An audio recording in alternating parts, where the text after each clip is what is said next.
চামড়া কুচকিয়ে যাবে না, এই যে চামড়া সহজে কুচকাবে না।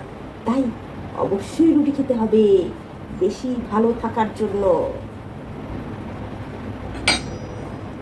চালের দামও যা, আটার দামও তাই। তাহলে আপনি কোনটা পছন্দ করেন, চাল না আটা?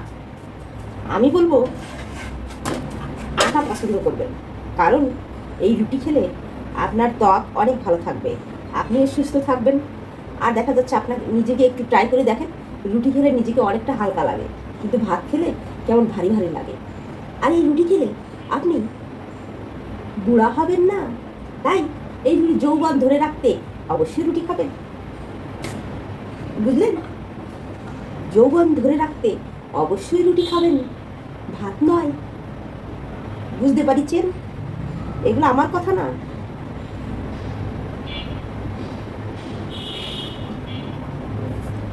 সব রুটি দেখেন কি সুন্দর।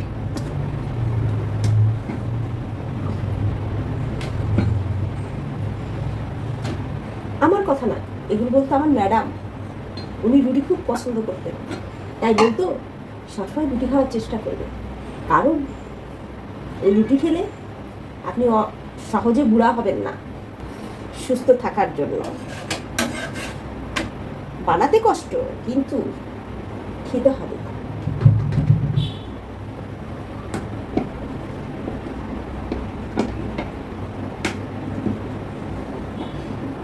এই রুটি আমার পছন্দের জিনিস, কিন্তু বানাতে আড়স লাগে।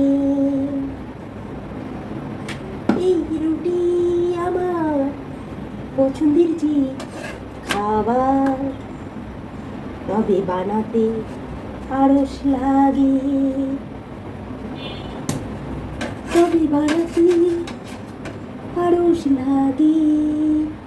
এই এই এই পুড়ি গেল, পুড়ি গেল, পুড়ি গেল, পুড়ি গেল, পুড়ি গেল।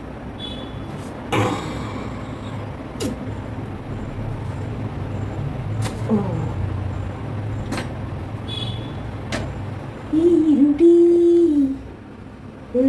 আমার পছন্দের খাবার,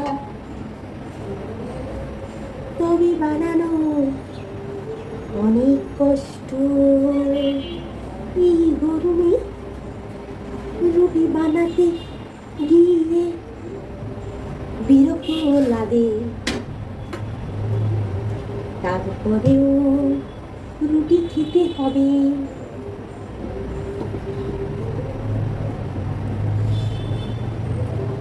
বাই বাই, আজকের মতো বাই বাই বাই।